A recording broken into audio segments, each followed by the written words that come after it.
আন্তর্জাতিক ক্রিকেটে বাংলাদেশ জাতীয় দলের হয়ে মিশ্র অভিজ্ঞতার মধ্য দিয়ে গেছেন পেস বোলার শফিউল ইসলাম। দেখেছেন মুদ্রার এপিঠ ওপিঠ।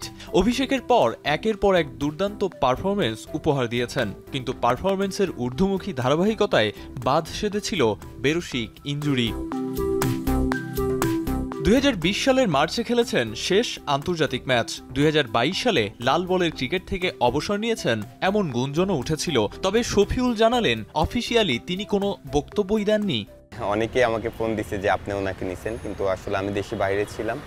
আমাকে অনেক সাংবাদিকরাই নক করার চেষ্টা করছে, কিন্তু আমি আসলে ওই সময়টা কথা বলার মতো পরিস্থিতিতে ছিলাম না।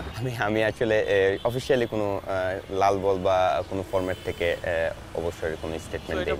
এলো ভিশন মুশকিল আসান অফার। যে কোনো ব্র্যান্ডের পুরনো ফ্রিজ নিয়ে চলে আসুন ভিশন শোরুমে আর নিয়ে যান নতুন ভিশন ফ্রিজ 20% পর্যন্ত ছাড়। বগুড়ার এই ক্রিকেটার যখন জাতীয় দলে খেলতেন তখন বাংলাদেশে পেস বোলারদের এমন দাপট ছিল না। তবে এই সময়ে পেসারদের ক্রমবর্ধমান উন্নতি এবং ইতিবাচক প্রতিযোগিতা দারুণ উপভোগ করেছেন শফিউল। এখন অনেক চ্যালেঞ্জিং হয়েছে, এখন অনেক পেস বোলার ছিল, আমাদের সময়ও ছিল, আগেও ছিল। সবসময় চ্যালেঞ্জটা ছিল কম বেশি। আমাদের ন্যাশনাল টিমে যারা পারফর্ম করতেছে ওরা আউটস্ট্যান্ডিং পারফরমেন্স করতেছে, আপনার ভালো করতেছে। ওদের বিট করে ন্যাশনাল টিমে ঢুকতে হলে অবশ্যই ওদের চেয়ে ভালো হতে হবে। কথায় আছে, out of sight out of mind. সাম্প্রতিক অতীতে শফিউলও যেন অনেকটা অগোচরেই চলে গিয়েছিলেন। কখনো কখনো হয়তোবা খবরে এসেছেন, তবে শিরোনামে ছিলেন না। তবে দীর্ঘদিন ক্রিকেট থেকে দূরে থাকলেও আসন্ন এনসিএল এর মধ্য দিয়ে ক্রিকেটে ফিরছেন বগুড়ার এই ক্রিকেটার। মাঠ মাতাবেন রাজশাহীর হয়ে। রাজশাহী টিমের 24 জনের টিম দিছে, আমি আছি। আমি যতটুকু জানি অনেকদিন ব্যাক ইনজুরি থেকে অনেকদিন পরে আসছি, এনসিএল এর জন্য প্রিপেয়ার্ড হচ্ছে।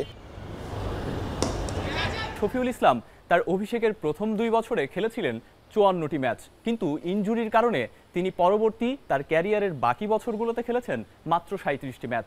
দীর্ঘ ক্যারিয়ার গ্যাপ দিয়ে বা দীর্ঘ 1 বছর পর তিনি আবারও ক্রিকেটে ফিরেছেন। খেলতে চান এবার এনসিএলে রাজশাহীর হয়ে।